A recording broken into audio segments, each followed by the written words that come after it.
एक रात मैं अपने होने वाले पति से फोन पर बातें कर रही थी कि अचानक नेटवर्क चला गया। तो मैं आधी रात को छत पर गई थी। लेकिन उस रात को वह छत पर था। उसके चेहरे पर मास्क लगा हुआ था।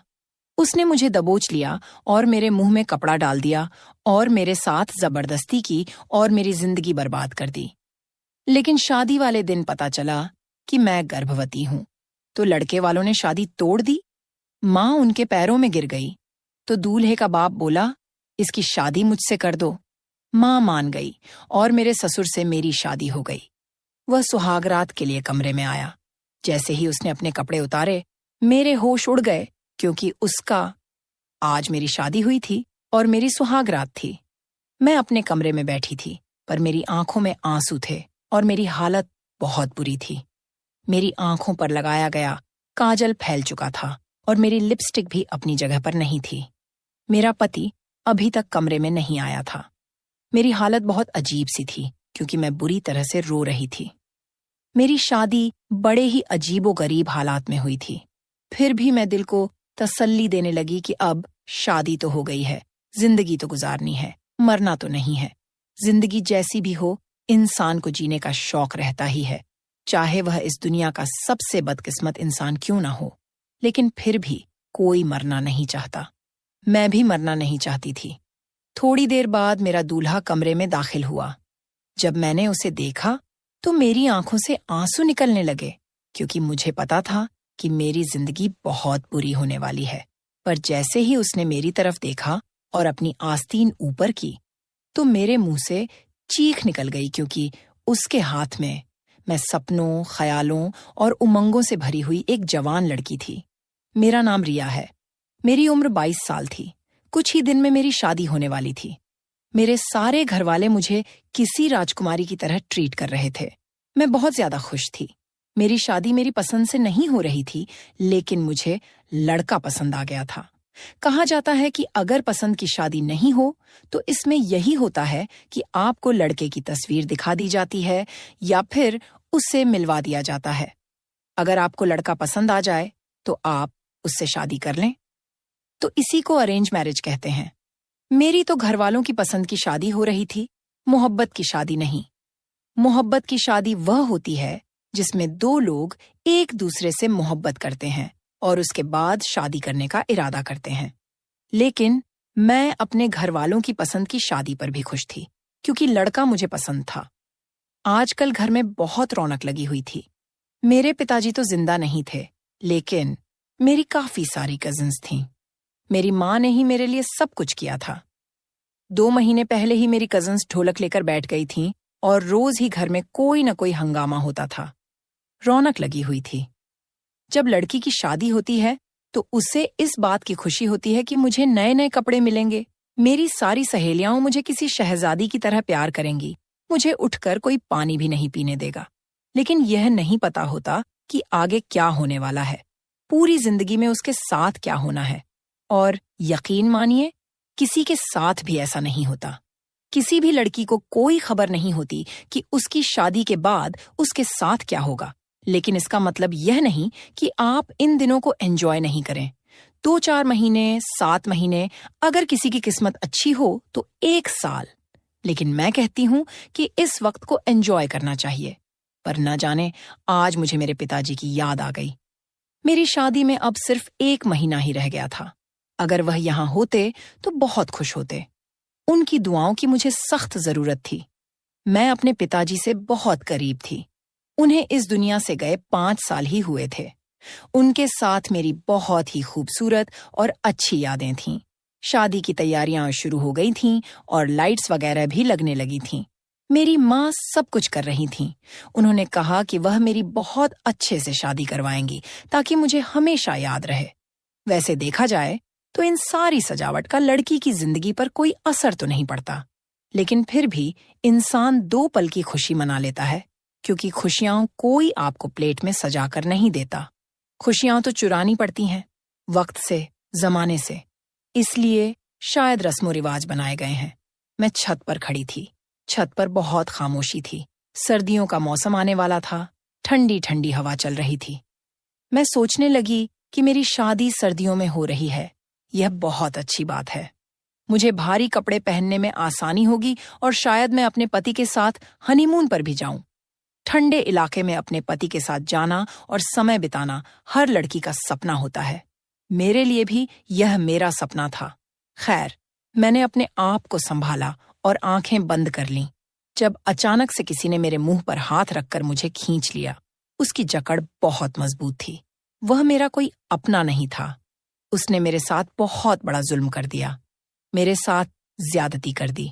मुझे याद है कि मैंने एक चिड़िया देखी थी।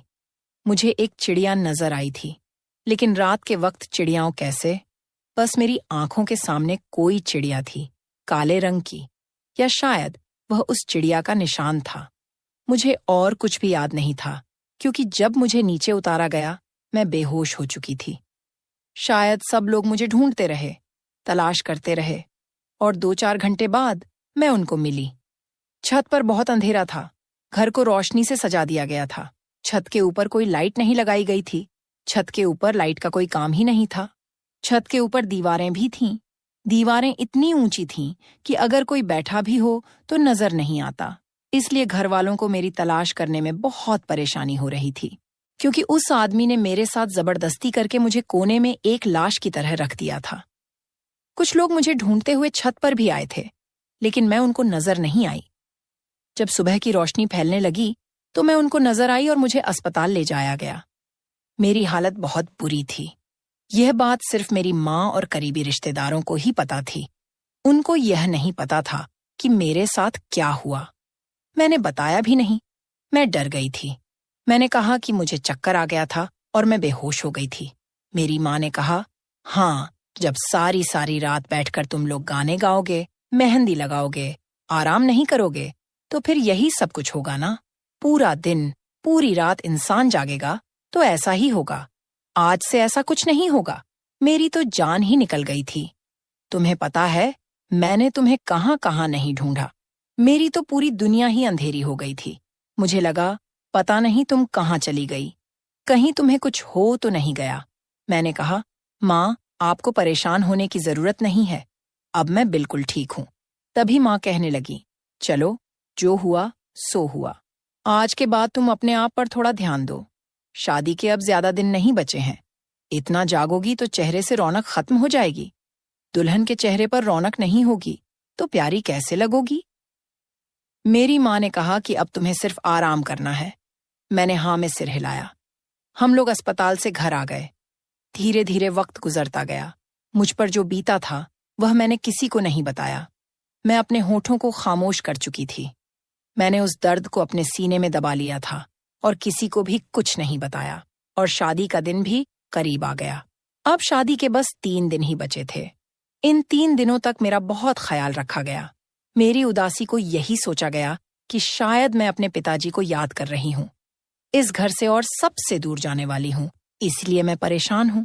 लेकिन मैं ही जानती थी कि मेरे साथ क्या हुआ था। पर मैंने अपनी जबान बंद कर ली थी, क्योंकि मुझे पता था कि इसका नतीजा क्या निकलने वाला था। मुझे नहीं पता कि वह कौन था जिसने मेरे साथ यह सब कुछ किया। लेकिन अभी भी मैं अपनी जिंदगी को बर्बाद होने से बचा सकती थी, खामोश रहकर। यह सब कुछ कर सकती थी।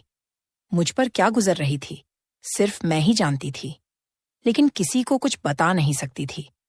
कभी कभी आंखों में आंसू आ जाते थे। मैं बेकाबू हो जाती तो बस यही बोल देती कि पिताजी की याद आ रही है, आप लोगों से दूर जाने के दुख में परेशान हूं। बाकी घर में इतनी रौनक लगी हुई थी कि ज्यादा किसी का मुझ पर ध्यान नहीं गया। और मैंने भी अपने ऊपर कंट्रोल करने की बहुत कोशिश की। और आखिर मेरे शादी का दिन आ गया। बस आज का यह दिन गुजर जाता तो मेरी जिंदगी में सब कुछ ठीक हो जाता। वक्त का यही इलाज था कि वक्त गुजर जाता। आप लोग यह सोच रहे होंगे कि शादी भी नहीं करनी चाहिए थी, किसी और की जिंदगी बर्बाद नहीं करनी चाहिए थी। लेकिन यह फैसला करना मेरे बस में नहीं था। यह फिल्मों में हो सकता है, लेकिन असल जिंदगी में बड़ा मुश्किल है। एक लड़की की शादी टूट जाना इससे भी ज्यादा बुरा होता है। हमारे समाज में एक लड़की की शादी टूट जाने से फिर कोई उसे कभी भी इज्जत की नजर से नहीं देखता। मैं अपने लिए इतना बड़ा सजा कैसे चुन सकती थी? मुझे तो पहले ही बहुत बड़ी सजा मिल चुकी थी। अब मैं दूसरी सजा अपने लिए नहीं चुन सकती थी। मेरी एक ननद थी ससुर थे और मेरी सास थी और मेरा पति एकलौता बेटा था। वह लोग बारात लेकर आ चुके थे। बारात आ गई थी। अभी मुझे बाहर तो बिठाया नहीं गया था, लेकिन मेरी ननद मेरे कमरे में आ गई। उसने मुझे देख लिया और कहा, आप तो बड़ी खूबसूरत लग रही हैं भाभी। वैसे मैं बहुत खूबसूरत थी और आज मैं दुल्हन के जोड़े में बेहद खूबसूरत लग रही थी। मेरी ननद मेरे पास आई और बैठ गई। अभी कुछ ही देर हुई थी कि अचानक से मुझे उल्टी आने लगी। अगर वह मेरे और करीब रहती तो शायद मैं उसके ऊपर ही उल्टी कर देती। मैंने मुंह पीछे कर लिया। उसने कहा, भाभी क्या हो गया है आपको? मैंने कहा, वह दरअसल डाइटिंग कर रही हूं ना, तो मेरे पेट की हालत अजीब सी हो गई है और टेंशन से भी ये सब कुछ हो रहा है। उसने कहा, परेशान होने की क्या जरूरत है? आज तो आपकी शादी है, आपको खुश होना चाहिए। मैंने अपने आप को संभाल लिया, पर थोड़ी देर बाद फिर से मुझे उल्टी आने लगी। मेरी ननद ने मुझे अजीब नजरों से देखा और कहा, मैं 1 मिनट में आती हूं। इतना कहकर वह वहां से चली गई। मेरी माँ को यह बात पता चल गई कि मुझे उल्टियां हो रही हैं। मेरी माँ कहने लगी, क्या उल्टा सीधा खा लिया है तूने? तेरी ननद ने भी तुझे ऐसे करते हुए देख लिया। तुझे नहीं पता बेटा, लोग उल्टी सीधी बातें करते हैं कि दुल्हन उल्टियां कर रही है। मैंने कहा, क्यों, किसी को उल्टी नहीं आ सकती? मेरी माँ ने कहा, जवान लड़कियों को ऐसे शादी वाले दिन थोड़ी ना उल्टी आती है। तुझे यह नहीं पता कि जवान लड़की की उल्टी आने से उसे किस बात से जोड़ा जाता है। इतनी भी तो बेवकूफ नहीं है, ये तो तुझे पता है। मैंने कहा, माँ, यह सब कुछ ड्रामों में होता है। मैंने कहा कि मैंने अपनी ननद को कह दिया था कि मैं डाइटिंग कर रही हूं, इसलिए मेरे साथ ऐसा हो रहा है। मेरी माँ ने कहा, तो तुमने डाइटिंग की है और यह भी तुमने मुझे नहीं बताया, इसलिए तेरे साथ ऐसा हो रहा है। शादी होने वाली है, फिर भी उल्टी सीधी हरकतें करती रहती हो। क्या जरूरत है तुझे डाइटिंग करने की? एक तो मैं बहुत परेशान थी, ऊपर से मेरी माँ मुझे 4 बातें सुनाने लगी। मैंने कहा, माँ बस कीजिए, अब मुझे बिल्कुल भी अच्छा नहीं लग रहा है, इसीलिए आप मुझे ज्यादा कुछ मत कहिए।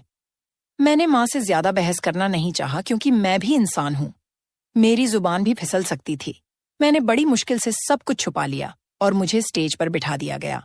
लेकिन मैं स्टेज पर थोड़ी देर ही बैठी थी कि मेरी आंखों के आगे अंधेरा छाने लगा और मैं बेहोश हो गई। मुझे होश नहीं आ रहा था। मुझे बाद में पता चला कि जब मुझे होश नहीं आ रहा था तो मेरी ननद ने सबके सामने कहना शुरू कर दिया, पहले भाभी उल्टियां कर रही थी, अब भाभी बेहोश हो गई है।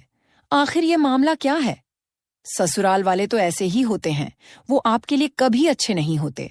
आप उनको सीधी बात बताओ तो उनको उल्टा सुनाई देता है, और यहाँ पर तो मैं खुद फंस गई थी।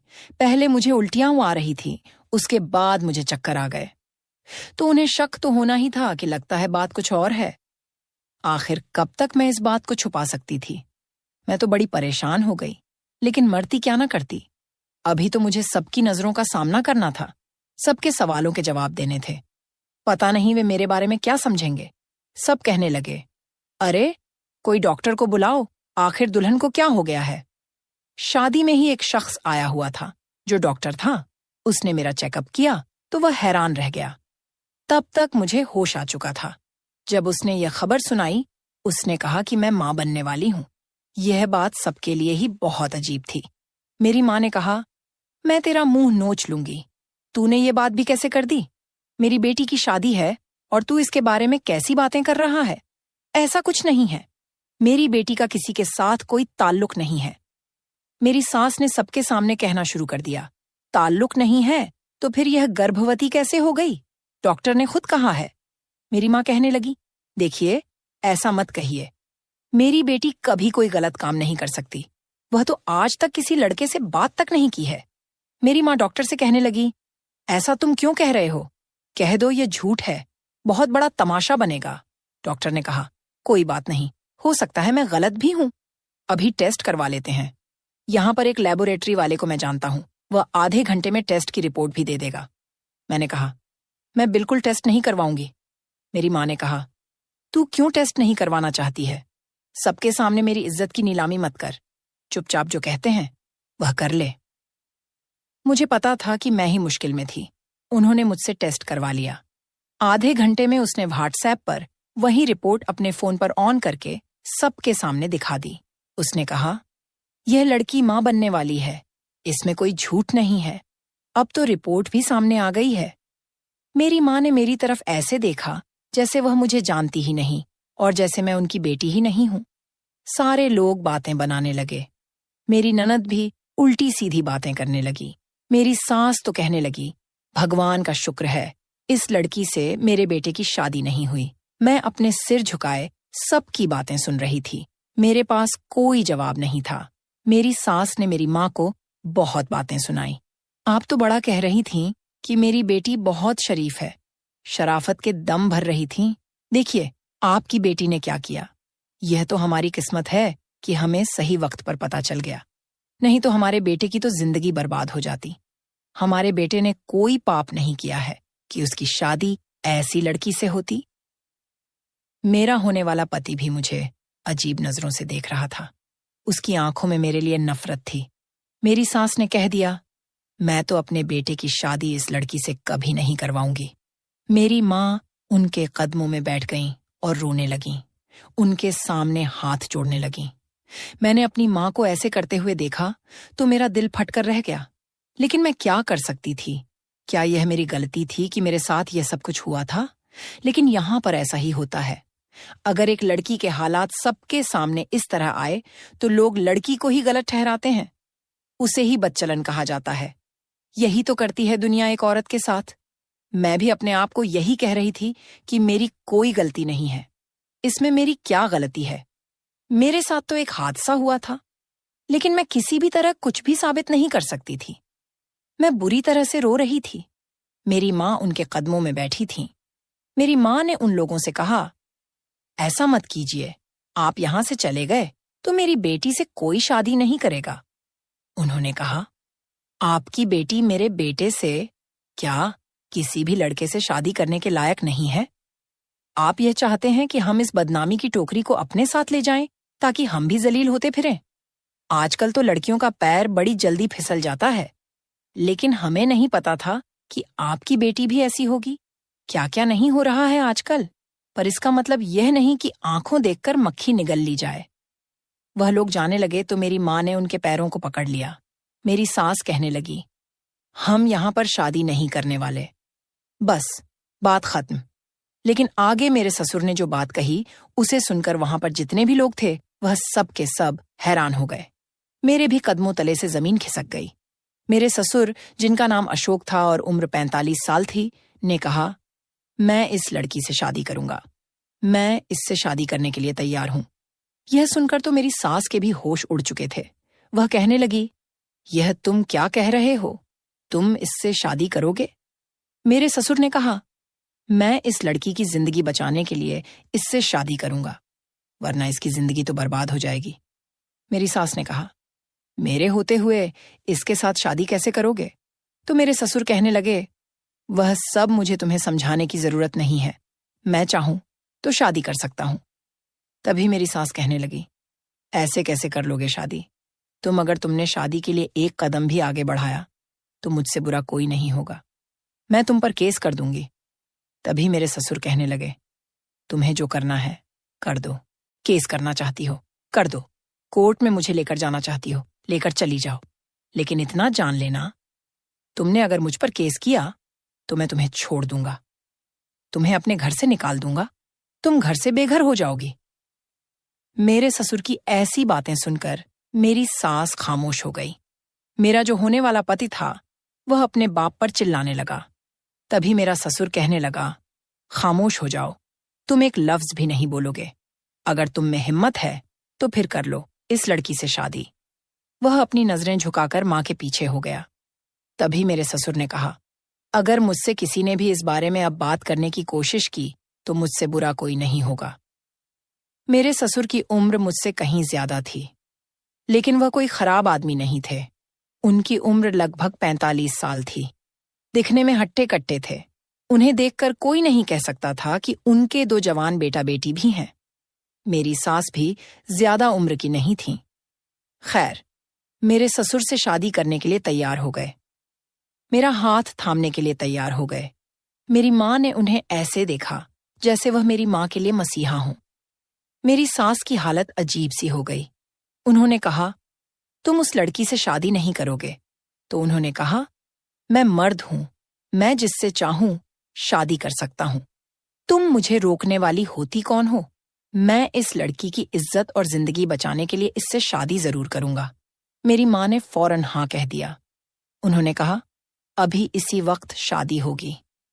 मेरी सास और मेरा होने वाला पति और मेरी ननद वहां से वापस चली गईं। उन्होंने नाराजगी का इजहार किया और वह वहां से चले गए। कुछ रिश्तेदार थे जो आपस में एक दूसरे से बातें करने लगे। वह लोग मुझे कहने लगे, कैसी लड़की है जो शादी से पहले ही गर्भवती हो गई है। पता नहीं किससे मुंह काला करके बैठी है, किसका बच्चा पेट में लिए घूम रही है। इसे देखो तो जरा। इसे जरा भी डर नहीं लगा कि शादी करके दूसरे घर में जाएगी तो वहां कैसे रहेगी। दूसरे के बच्चे को लेकर इसने कितने निडर होकर शादी करना चाहा। मेरी माँ ने यह सब सुन लिया तो माँ ने उन लोगों से हाथ जोड़कर कहा, आप अगर मेरी बेटी की इज्जत नहीं कर सकते तो आप यहां से जा सकते हो। उन्होंने कहा, कौन सी इज्जत? आपकी बेटी ने तो सब कुछ बर्बाद कर दिया। तुम्हें कुछ कहने की जरूरत नहीं है। हम खुद ही यहां से चले जाएंगे। वैसे भी कौन रहना चाहेगा? वैसे भी यहां शादी नहीं, यहां तो तमाशा हो रहा है।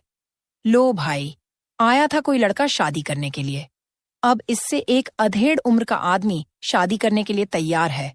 वह औरतें हंसने लगीं। सब लोग चले गए। मुझे वापस कमरे में ले आया गया। मैंने अपनी माँ से कहा, मैं इस बूढ़े से शादी नहीं करूंगी। तो मेरी माँ ने मेरे मुंह पर थप्पड़ दे मारा। मेरी माँ ने कहा, तू इससे शादी नहीं करेगी। अगर तू इससे शादी नहीं करेगी तो तुझसे कोई शादी नहीं करेगा। और मुझमें अब इतनी हिम्मत नहीं है कि मैं तुझे बिन ब्याही माँ बनाकर अपने साथ रखूं और लोग मुझे ताने दें, मेरा जीना मुश्किल करें, तेरा जीना हराम करें। इससे अच्छा है कि तू इस आदमी से शादी कर ले। तूने एक बार भी नहीं सोचा मेरी इज्जत के बारे में। तुमने मेरा एक बार भी ख्याल नहीं किया। बिना बाप के तुझे मैंने कैसे पाला है यह मैं ही जानती हूं। मैंने अपने बारे में कभी नहीं सोचा। मैंने सिर्फ तुम्हारे बारे में सोचा। लेकिन तुमने मेरी इज्जत का जरा भी ख्याल नहीं किया। तूने मेरी इज्जत का सौदा कर दिया। मैंने अपनी माँ से कहा, माँ, आप एक बार मेरी बात तो सुन लें। मैं आपको सब कुछ बताती हूं। मेरी माँ ने कहा, कुछ भी बताने का अब वक्त नहीं है। और आखिरी बात यह है कि तू माँ बनने वाली है। तेरी कोख में किसी का बच्चा है और तू वहां पर दुल्हन बनी बैठी थी। एक दुल्हन जिसकी शादी है और पता चलता है कि वह अपनी शादी वाले दिन ही गर्भवती है, तो फिर ऐसी लड़की का साथ यह समाज क्या करेगा? तुझे पता है? अरे, तुझे तो खुश होना चाहिए कि एक नेक आदमी ने तेरे साथ शादी करने की हामी भर ली। अब तेरी इससे शादी हो जाएगी, तुझे इसका नाम मिल जाएगा, तो इसके घर में चली जाएगी, तेरा खुद का घर परिवार हो जाएगा। अब इससे ज्यादा तुझे और क्या चाहिए? मैंने कहा, आपने उसकी पत्नी को नहीं देखा। वह मेरे साथ क्या करेगी? वह मुझे कभी चैन से रहने नहीं देगी। मेरी माँ ने कहा, यह तेरी परेशानी है, मेरी नहीं। वहां जाकर तुझे यह सब कुछ संभालना होगा। अभी यहां जो हो रहा है ये मेरी परेशानी है और मुझे इस परेशानी से निकलना है। इस परेशानी के साथ मैं चैन से नहीं जी पाऊंगी। मैंने कहा, माँ, मैं आपके लिए परेशानी बन गई हूं। मैं आपकी बेटी हूं। मेरी माँ ने कहा, बेटियां ही तो बड़ी परेशानियां बनती हैं। तभी तो जब बेटियां पैदा होती हैं तो लोग परेशान हो जाते हैं। अब मैं खामोश हो गई क्योंकि मेरी माँ ने ही मेरा फैसला कर दिया था। अब मैं कुछ बोलना नहीं चाहती थी। मैं बैठी रही, जिंदा लाश की तरह, जिसमें कोई जान नहीं थी। मेरी शादी मेरे ससुर अशोक, जिनकी उम्र 45 साल थी, के साथ हो गई। अब वह मेरा पति था। आधे से ज्यादा रिश्तेदार जा चुके थे। जो खड़े थे वह सिर्फ तमाशा देखने के लिए ही खड़े थे। कुछ ऐसे थे जो मेरी माँ को तसल्ली भी दे रहे थे, लेकिन साथ यह भी कह रहे थे कि आपने अपनी बेटी की अच्छी परवरिश नहीं की है। आपका पति भी तो इस दुनिया में नहीं था ना, और आप कमाई में लग गईं। आपने बेटी को छोड़ दिया। काश कि आपने थोड़ा सा ख्याल किया होता तो आज यह हम सबके लिए इतनी बड़ी बदनामी का कारण न बनती। मेरी माँ सबकी बातें सुन रही थी। पता नहीं किस तरह यह सब कुछ बर्दाश्त कर रही थी, किस तरह से वह सब कुछ सुन रही थी और कहाँ से इतनी हिम्मत लेकर आ रही थी, वही जानती थी। खैर, मेरी शादी हो गई। मेरे पति ने कहा, मैं तुम्हें फिलहाल अपने घर तो नहीं लेकर जा सकता हूँ, क्योंकि इस वक्त मेरी पत्नी वहां पर बहुत गुस्से में होगी और कोई ना कोई बात जरूर करेगी। लेकिन मेरी एक रिश्तेदार है, हम उनके घर जाएंगे, 1 हफ्ते वहीं पर रहेंगे और इसके बाद जब मामले ठंडे हो जाएंगे तो अपने घर ले जाऊंगा। मेरी माँ ने मेरे पति से कहा, देखिए, आपने बहुत बड़ा एहसान किया है हम पर। मेरी बेटी से गलती हुई है, वह जवान है और उससे गलती हो सकती थी। आजकल तो आपको पता ही है कि किसी भी लड़की को बेवकूफ बनाना कौन सा मुश्किल काम है। अब मेरी बेटी रिया आपकी पत्नी है, आपके साथ है, आपने उसे कबूल किया है तो आप उसका ख्याल तो रखेंगे ना? उसने कहा, हाँ, क्यों ख्याल नहीं रखूंगा। मैंने सोच समझकर ही शादी की है, पर आप परेशान मत होइए, मैं आपकी बेटी का बहुत ख्याल रखूंगा।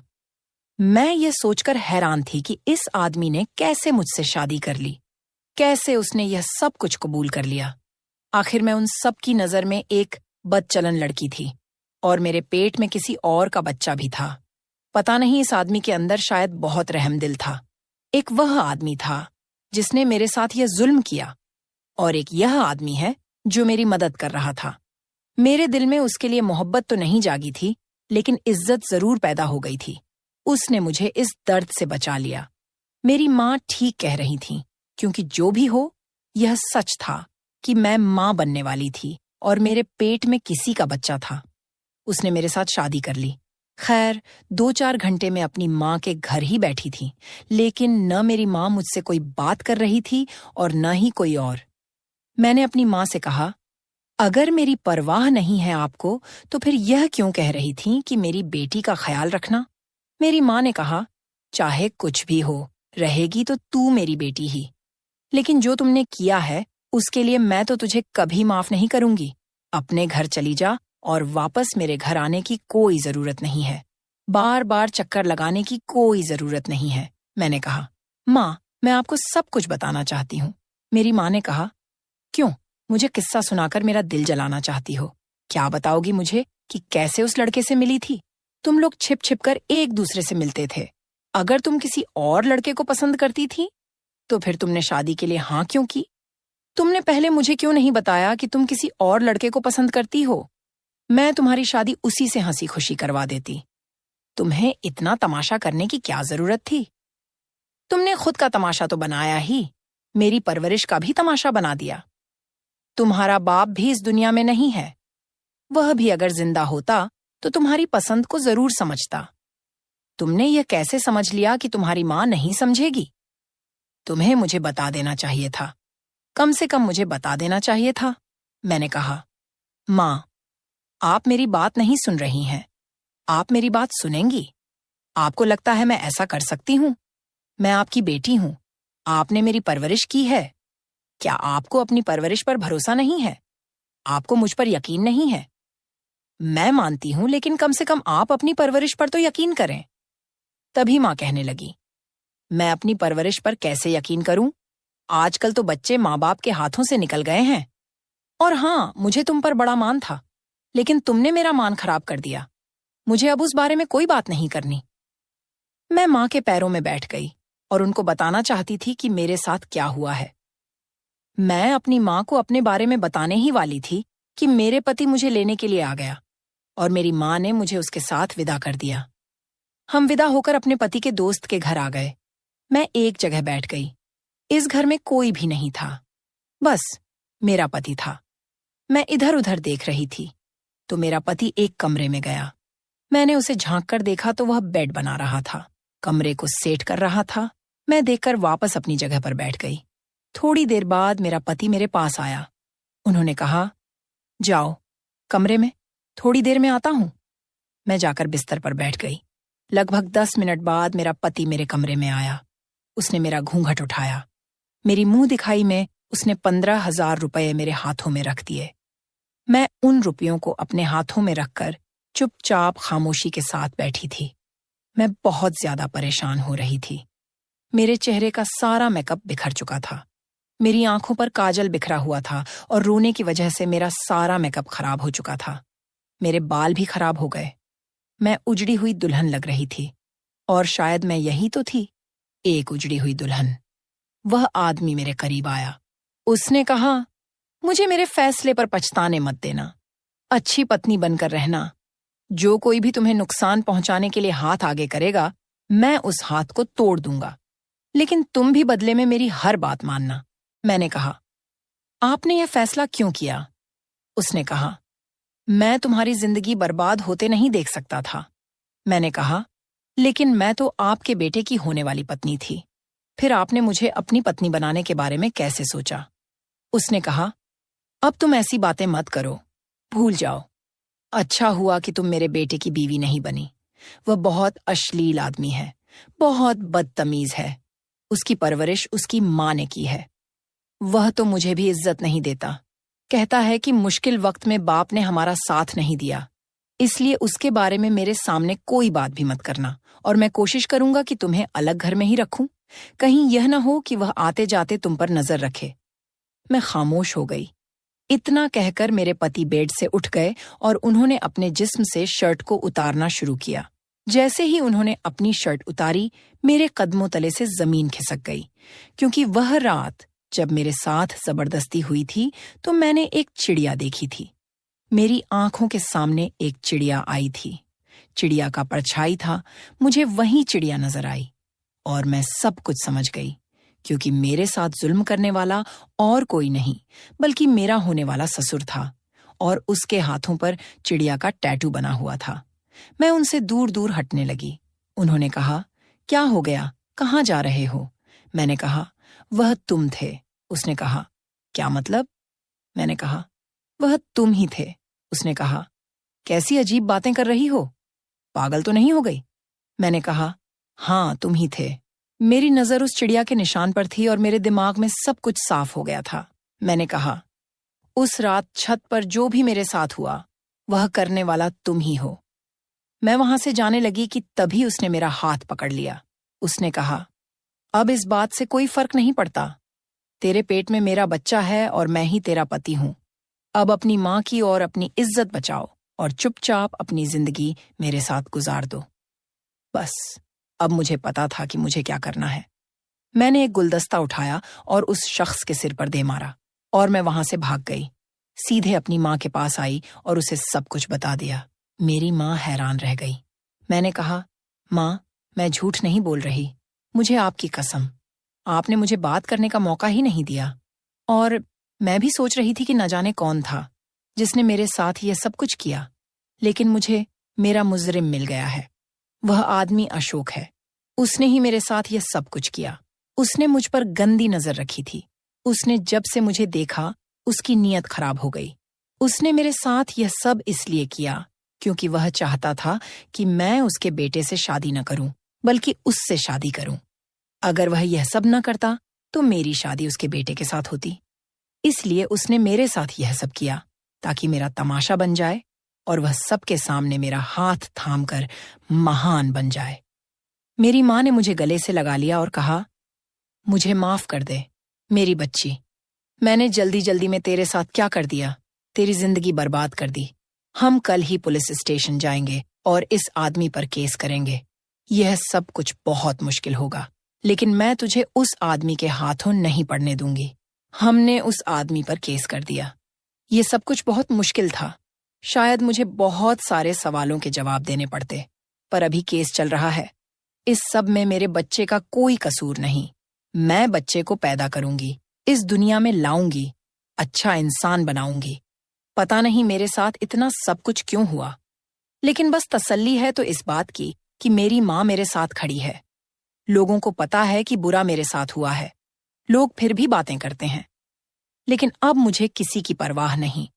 बस मुझे बहुत ज्यादा हिम्मत से काम लेने की जरूरत है और उम्मीद है कि सब कुछ ठीक हो जाएगा। मैंने अब सोच लिया है कि मुझे अपनी जिंदगी को आगे बढ़ाना होगा। मेरी माँ का साथ और उनकी हिम्मत मेरे लिए बहुत जरूरी थी। पुलिस स्टेशन जाने के बाद जब हमने केस दर्ज करवाया तो पुलिस ने मेरी बात ध्यान से सुनी। मैं हर एक डिटेल को याद करने की कोशिश कर रही थी, जो भी मैंने उस रात देखा और महसूस किया, सब कुछ। पुलिस ने मुझे सपोर्ट दिया और कहा, आपको डरने की जरूरत नहीं, हम आपकी मदद करेंगे। इस बात ने मुझे थोड़ा आत्मविश्वास दिया। मेरे केस की सुनवाई का दिन आया और मैं कोर्ट में गई। जब मैंने अपना बयान दिया तो मेरी आवाज थोड़ी कांप रही थी, लेकिन माँ ने जितनी हिम्मत दी उतनी रखी। मैंने बताया कि वह सिर्फ मेरा पति नहीं बल्कि मेरे लिए एक खौफ है। कोर्ट में सब लोग सुन रहे थे। उनकी आंखें मुझ पर ठहरी हुई थीं। वह आदमी वहां खड़ा था। उसकी आंखें गुस्से से भरी हुई थीं, लेकिन इस बार मुझे उससे डर नहीं लग रहा था। मेरे बयान के बाद मेरी माँ खुद को संभालते हुए बोली, ये लड़की मेरी बेटी है। इसने जो भी झेला है उसकी कहानी सुननी चाहिए। मेरे दिल में खुशी थी कि मेरी माँ मेरे लिए खड़ी थी। कोर्ट की सुनवाई के बाद मुझे समझ आ गया कि मुझे सिर्फ अपनी जिंदगी के लिए नहीं बल्कि उन सभी लड़कियों के लिए भी लड़ना है जो ऐसे ही मुश्किल वक्त से गुजर रही हैं। मुझे खुद पर विश्वास था और मैं चाहती थी कि मेरी कहानी दूसरों तक पहुंचे ताकि वे भी समझ सकें कि उन्हें कभी अपने हक के लिए लड़ना नहीं छोड़ना चाहिए। जब कोर्ट का फैसला आया तो मेरी माँ और मैं खुश थीं। अशोक को सजा मिल गई थी, लेकिन मैं जानती थी कि इस सब के बाद भी मेरे लिए बहुत कुछ नया शुरू करना होगा। मैंने अपने बच्चे को पैदा करने का फैसला किया और इस बार मुझे अपने लिए सोचना था। मेरी माँ ने मेरी तरफ देखते हुए कहा, तुम्हें अब नई शुरुआत करनी चाहिए। तुम्हें अपने सपनों के पीछे भागना चाहिए। मैं खुद से कह रही थी कि मुझे न सिर्फ अपने बच्चे के लिए बल्कि अपने लिए भी जीना है। दिन बीतते गए और मैंने अपने बच्चे की देखभाल करते हुए सोचा कि मुझे एक नई जिंदगी शुरू करनी है। मेरा बच्चा मेरी जिंदगी का नया रोशन पहलू था। जब मैंने उसे गोद में उठाया तो मुझे महसूस हुआ कि मेरी सारी तकलीफ खत्म हो गई है। मैं एक अनाथ आश्रम में काम करने लगी। वहां पर जितने भी अनाथ बच्चे थे उन बच्चों की देखभाल करने लगी। वहां पर मेरी मुलाकात एक लड़के, प्रीतम, जिसकी उम्र 28 साल थी, से हुई। उस लड़के को मेरी सारी हकीकत पता थी। एक दिन वह मेरे पास आया और उसने आगे से आकर कहा कि वह मुझसे प्यार करता है और मेरा हाथ थामना चाहता है और मेरे बच्चे के साथ मुझे अपनाना चाहता है। दोस्तों, अब आप ही मुझे बताइए, क्या मुझे प्रीतम से शादी कर लेनी चाहिए या मुझे अपने बच्चे के साथ ही अकेली जिंदगी गुजारनी चाहिए? कमेंट करके जरूर बताएं। दोस्तों, उम्मीद करती हूँ आपको हमारी कहानी पसंद आई होगी। कहानी पसंद आई है तो वीडियो को लाइक और चैनल को सब्सक्राइब नहीं मिली थी। मैंने चिंता से रिक्शा स्टैंड की ओर देखा। कानों में पत्नी की आवाज गूंज रही थी, शाम को कुछ लेते आइएगा। आज गुड़िया ने पहली बार नवरात्रि का व्रत रखा है। अचानक एक बूढ़ी औरत मेरे रिक्शे के पास आकर बोली, बेटा, मुझे घर छोड़ दोगे? वह बेहद गरीब महिला थी। मन में ख्याल आया कि इसे घर छोड़ देता हूं, क्या पता इसकी आशीर्वाद से कोई सवारी मिल जाए। जैसे ही मैंने उसे उसके दरवाजे पर छोड़ा और वापस मुड़ने लगा तो सामने का दृश्य देखकर मेरे होश उड़ गए। क्योंकि नवरात्रि का महीना था, लोगों के घरों में तरह तरह के पकवान बन रहे थे। मंदिरों में सजावट हो रही थी और हर गली में माता के जागरण और गरबे की तैयारियां चल रही थीं। लेकिन दूसरी तरफ हम जैसे गरीब लोग थे जो इस बात से परेशान थे कि इस पावन समय में सब कुछ महंगा हो गया था, चाहे वह दूध हो, फल हो या प्रसाद का सामान। सुबह से ही दिल बहुत बोझिल था। काम लगभग ठप पड़ा था और ऊपर से मेरी रिक्शा भी टूट चुकी थी, जिसकी मरम्मत जरूरी थी। लोग उसकी हालत देखकर बैठने से कतराते थे। अब सोच रहा था, घर का खर्च चलाऊं या रिक्शे की मरम्मत करवाऊं। दोनों में से एक ही कर सकता था। सुबह पत्नी ने जब चाय के साथ बासी रोटी रखी तो अपने होंठ काटते हुए धीरे से बोली, शाम को कुछ लेते आइएगा। आज गुड़िया का पहला व्रत है। मेरे हाथ वहीं कांप कर रह गए थे। मैंने हैरानी और शिकायती नजरों से उसकी तरफ देखा। वो मेरी हालत जानती थी, फिर भी उसने बेटी को नहीं रोका। अपनी सफाई में वह कहने लगी, गुड़िया के पापा, मैंने बहुत समझाया था उसे, लेकिन वो बच्ची है। जिद करने लगी। कहने लगी कि मोहल्ले की सब लड़कियां तो पूजा में नई चूड़ियां और चुनरी पहनेंगी, मैं खाली हाथ रह जाऊंगी। अगर उठती तो सुबह सुबह रोने लगती। मैंने एक गहरी सांस ली। शायद मेरी बच्ची के नसीब से ही माँ दुर्गा कोई रास्ता निकाल दें। दिन भर मैंने बाजार और मोहल्ले में इधर उधर भटक कर देखा कि कोई सवारी मिल जाए या कोई छोटा काम मिल जाए, लेकिन कोई खास बात नहीं बनी। अंत में हार कर फिर अपने टूटे फूटे रिक्शे के पास सड़क किनारे बैठ गया। मेरे आसपास औरों के सुंदर सजाए गए रिक्शे खड़े थे। पहले मेरी हालत ऐसी नहीं थी। मैं एक कपड़े की दुकान पर काम करता था। आमदनी ज्यादा नहीं थी, लेकिन गुजर बसर आराम से हो जाता था। लेकिन जब 2008 से 9 का आर्थिक संकट आया, दुकान बंद हो गई और मैं बेरोजगार हो गया। धीरे धीरे घर का सारा सामान बिक गया। पत्नी ने चुपचाप सब सहा, न कभी शिकायत की, न किसी के आगे हाथ फैलाया।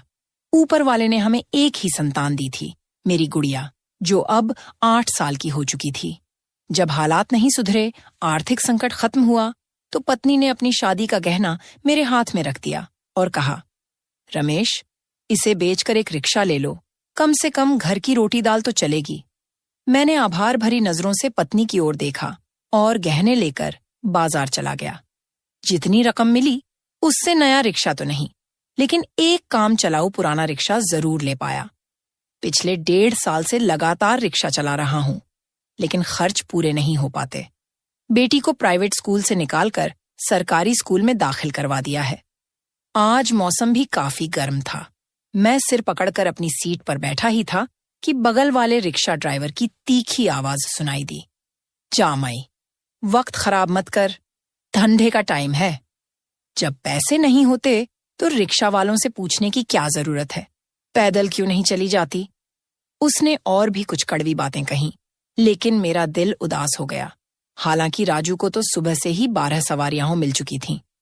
तभी मेरी पुरानी गाड़ी के पास एक बूढ़ी औरत आई और बोली, बेटा, जरा मुझे घर तक छोड़ दोगे? मैंने गौर से उस औरत को देखा। शायद भीख मांगकर घर लौट रही थी। पैरों में टूटी चप्पल थी, हाथ में एक फटा हुआ थैला, कपड़े जगह जगह से हाथ से सिले हुए और चेहरे पर परेशानियों की गहरी लकीरें थीं। मैं एक पल को अपनी माँ की याद में खो गया। पिछले साल उनका निधन हो गया था। मेरी माँ भी ऐसी ही कमजोर और दुखी सी दिखती थी। मेरी पत्नी उनका पूरा ध्यान रखती थी। कपड़े भले पुराने होते लेकिन साफ होते। मैं भी माँ की सेवा करने की पूरी कोशिश करता था, लेकिन वह मेरी आर्थिक स्थिति देखकर अक्सर चिंता में डूबी रहती थी। मैंने तुरंत फैसला किया कि इस बूढ़ी महिला को उसके घर छोड़ आता हूं। वैसे भी सवारी तो कोई नहीं मिल रही थी। क्या पता इसी गरीब के आशीर्वाद से ऊपर वाला मुझे कुछ रोजी दे दे। मैं तुरंत रिक्शा से उतरा, उन्हें सहारा देकर बैठाया और उनके बताए पते की ओर चल पड़ा। वह शहर से दूर एक वीरान बस्ती में रहती थी, जहां ज्यादातर लोग उसी तरह की गरीबी में जी रहे थे। मैंने उस बूढ़ी माँ को उनके दरवाजे पर उतारा। वह सिर पर हाथ रखकर मुझे खूब आशीर्वाद देने लगी। मैंने मुस्कुराकर धन्यवाद कहा और मुड़ने ही वाला था कि उन्होंने अपने कांपते हाथों से मेरा बाजू पकड़ लिया। मैं सवारियों की तलाश में नजरों से इधर उधर देख रहा था। तभी उस बुजुर्ग औरत ने अपने पुराने थैले में हाथ डालकर मेरी ओर अच्छे खासे पैसे बढ़ा दिए। मैं हैरानी से उस बूढ़ी औरत को देख रहा था। मैंने मना करने के लिए सिर हिलाना चाहा तो वह मुस्कुराकर मेरे सिर पर हाथ रखकर बोली, बेटा, मैं जानती हूं कि तू भी परेशान है। संध्या का समय होने वाला है। थोड़ी देर में माता की आरती शुरू हो जाएगी। लगता है तू भी व्रत में है। ऐसा कर, अपने घर चला जा और अपनी पत्नी बच्चों के साथ मिलकर माता की पूजा कर ले। वैसे भी मैं तो अकेली हूं। जितना माँ दुर्गा ने मुझे दे दिया है उतना मेरे लिए बहुत है। कल क्या होगा यह माता रानी जानती हैं। मेरी प्रार्थना है कि माँ तेरे जीवन में सुख, शांति और समृद्धि भर दे। मेरी आंखों में आंसू आ गए थे। जिसे सब भिखारी समझ रहे थे, उसका दिल इतना बड़ा था कि वह अपनी मेहनत की कमाई से मुझे पैसे दे रही थी। एक पल को मेरे दिल में ख्याल आया, यह तो दान में मिले पैसे थे। क्या मैं इनसे अपनी पत्नी और बेटी के लिए व्रत का फलाहार लाऊं? लेकिन अगले ही पल मेरी आंखों के सामने अपनी बेटी का चेहरा घूम गया, जो इस उम्मीद में व्रत रखे बैठी थी कि उसका पिता आज उसके लिए कुछ अच्छा लेकर आएगा। मैंने वह पैसे ले लिए और उस बूढ़ी औरत को दिल से धन्यवाद कहा। फिर जल्दी से बाजार पहुंचा, कुछ फल, थोड़ा सा दूध और मिठाई ली और घर पहुंच गया। पत्नी ने सामान देखा तो बहुत खुश हो गई और फटाफट आरती की तैयारी में लग गई। मेरी बेटी खुशी से उछल रही थी। शाम की आरती का समय हो गया था। मैं हाथ मुंह धोकर मंदिर की ओर चल पड़ा।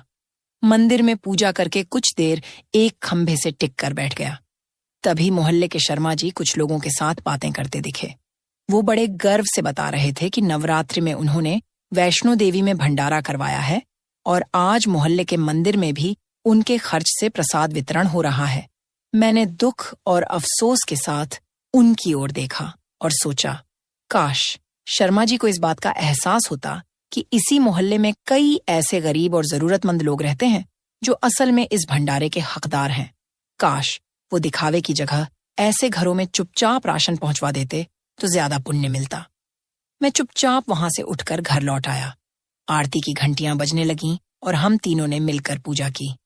मैंने और मेरी पत्नी ने अपनी बेटी को अपने हाथों से फलाहार करवाया। फिर मैंने जेब से 100 रुपये निकाले और बेटी को दिए और कहा, बेटा, यह तुम्हारा 100 रुपये का दान है, इनाम है। मेरी मासूम सी बेटी इतने से ही बहुत खुश हो गई थी। फिर वह और मेरी पत्नी स्नान करके मंदिर जाने लगी संध्या आरती के लिए। मैं भी पूजा के बाद फिर मंदिर पहुंचा। वहां सब लोग शर्मा जी की तारीफें कर रहे थे कि उनके घर से कितना अच्छा प्रसाद आया था। शर्मा जी हाथ जोड़कर सबका धन्यवाद कर रहे थे। तभी मेरी नजर कुछ बच्चों पर पड़ी जो प्लेटों में बचा हुआ प्रसाद फेंक रहे थे। भगवान के प्रसाद का ऐसा अपमान देखकर मेरा दिल बहुत दुखा, मगर कुछ कहना खुद पर मुसीबत बुलाने जैसा होता। मेरे लिए तो वह बूढ़ी औरत किसी देवी से कम नहीं थी जिसने उस दिन मेरी मदद की थी। कुछ दिन यूं ही बीत गए। एक रोज जब मैं सवारी छोड़ने जा रहा था, तभी सामने से आती एक तेज रफ्तार गाड़ी ने मेरे रिक्शे को बुरी तरह टक्कर मार दी।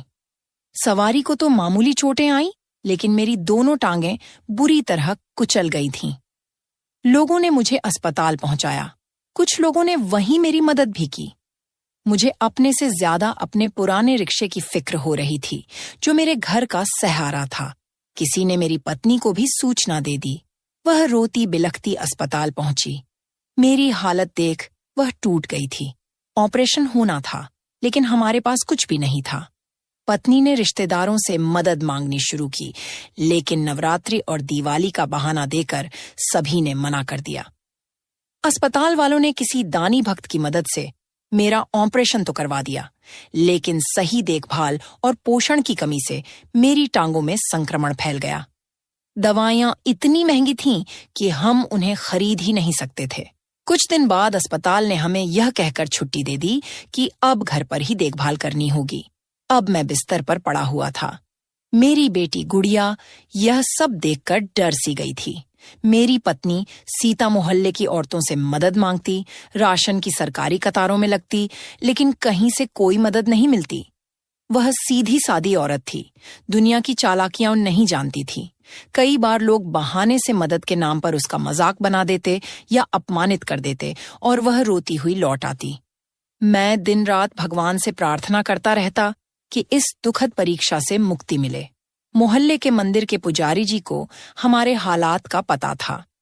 वे नवरात्रि में माँ दुर्गा की पूजा के बाद बचा हुआ भोग और प्रसाद हमारे लिए भिजवा देते थे। एक दिन मैंने अपनी पत्नी सीता से कहा, सेठ गोविंद जी के घर जाओ और उनकी पत्नी से कहो कि सेठ जी से बात करवा दें।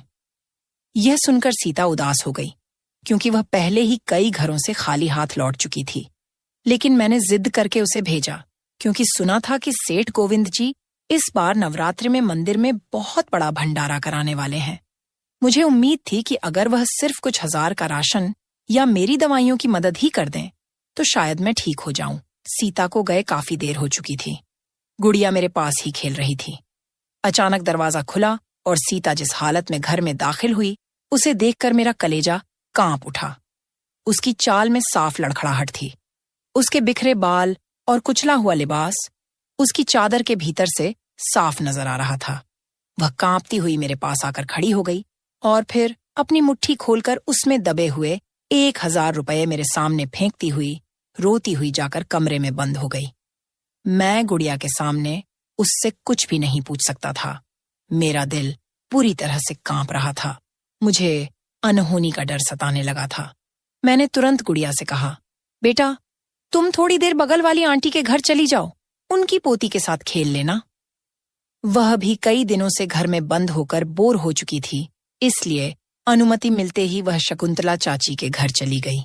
मुझे हमेशा सीता ही सहारा देकर बिस्तर से उठाती थी, लेकिन उस समय मैंने बहुत हिम्मत करके खुद को खींचते हुए बिस्तर से नीचे उतारा और अपने नाकाम शरीर को दरवाजे तक घसीट कर ले गया।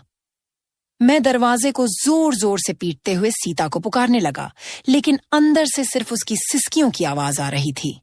मैं रोते हुए विनती करने लगा, सीता, तुम्हें खुदा का वास्ता है, तुम्हारी बेटी की कसम है, दरवाजा खोल दो, मुझे बता दो क्या हुआ है, मेरा दिल गम से फट जाएगा। कुछ देर सन्नाटा रहा, फिर अचानक दरवाजा खुला।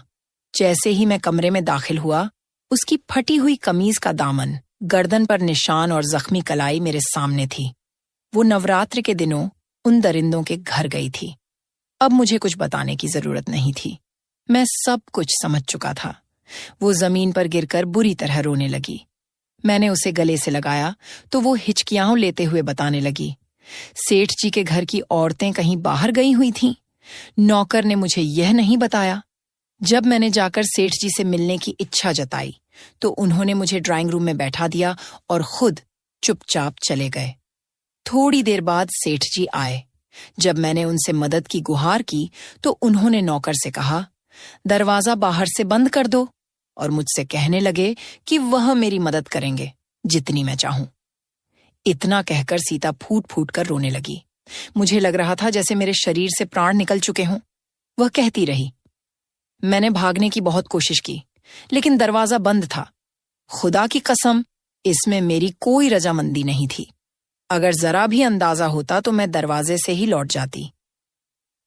मैंने अपनी जिंदगी के 10 साल अपनी बीवी के साथ बिताए थे। मैं जानता था कि वह ऐसा कुछ कभी नहीं कर सकती, लेकिन मैं गरीब था। अगर कुछ कहता तो कोई भी मेरी बात पर विश्वास नहीं करता और उल्टा मेरी बीवी की इज्जत तमाशा बन जाती। काश मैंने सीता को सेठ जी के घर न भेजा होता। काश उस हादसे में मैं खुद ही मर गया होता। मैं बेबसी और पछतावे में फूट फूट कर रोने लगा। थोड़ी देर बाद गुड़िया भी घर लौट आई। अपने माता पिता को यूं रोते देखकर वह घबरा गई और जोर जोर से रोने लगी। हमारी चीख पुकार सुनकर पास में रहने वाली शकुंतला चाची हमारे घर आ गईं। उन्होंने सीता की हालत देखी तो दुख से उनका दिल बैठ गया। मैं सिर झुकाए बैठा था। उन्होंने मेरे सिर पर हाथ रखते हुए कहा, रमेश बेटा, तुम्हारी हालत देखकर बहुत दुख हुआ। कहो तो मोहल्ले की औरतों को बुलाऊं और उस सेठ को सबक सिखाते हैं जो हर साल तीर्थ यात्रा करता है, मंदिरों में दान देता है, लेकिन दूसरों की बहू बेटियों की इज्जत का बिल्कुल ख्याल नहीं करता। ये सुनकर सीता ने हाथ जोड़ दिए और रोते हुए बोली, चाची, आपको मेरी कसम, ऐसा मत करना, नहीं तो ये लोग हमें मोहल्ले से निकाल देंगे। मेरी एक ही बेटी है, कल को उसके रिश्ते पर उंगली उठेगी। मैं भूख, बीमारी, गरीबी सब सह लूंगी, लेकिन बदनामी नहीं। अगर और कोई रास्ता नहीं बचा तो हम तीनों जिंदगी खत्म कर देंगे। सीता की बात सुनकर चाची सहम गईं और कुछ देर हमारे पास बैठकर दिलासा देती रहीं, फिर लौट गईं। शाम को जब उनका बेटा काम से लौटा तो वह उसके साथ कुछ आटा, चावल, दाल, तेल लेकर आईं। उन्होंने सीता को बहुत हिम्मत दी और कहा, बेटी, तुम टूटी नहीं हो, हालात टूटे हैं, यह भी एक दिन बदलेंगे। रात भर हमारी आंखों में नींद नहीं थी। सीता रोते रोते उठकर पूजा की तैयारी करने लगी थी। अब वह सुबह की आरती से पहले रसोई में चूल्हा जला रही थी। गुड़िया सो रही थी और मैं चुपचाप एक मूर्ति की तरह बिस्तर पर बैठा था। सीता मेरे लिए चाय बना लाई, मेरे पास आकर बैठ गई और बोली, रमेश, ये चाय पी लो, तुम्हारी खामोशी मेरी जान ले लेगी, कुछ तो बोलो।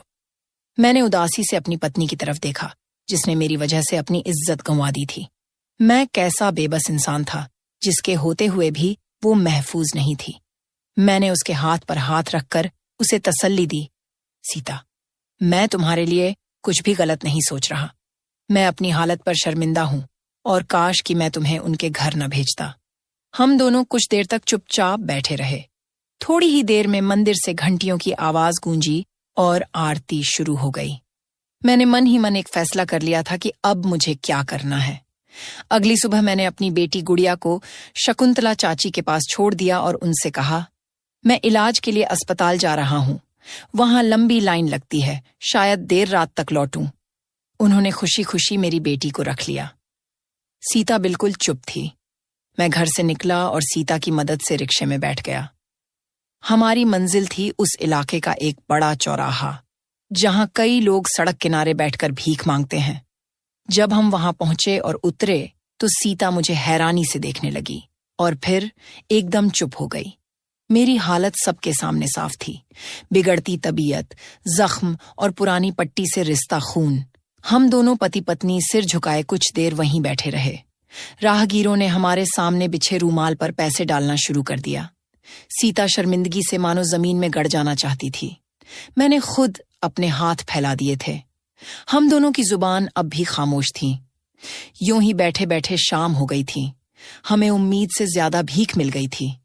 किसी भी साफ सुथरे और इज्जतदार इंसान के लिए यह पल बहुत बुरा होता है जब उसे किसी के सामने हाथ फैलाना पड़ता है, लेकिन यह हमारी मजबूरी थी।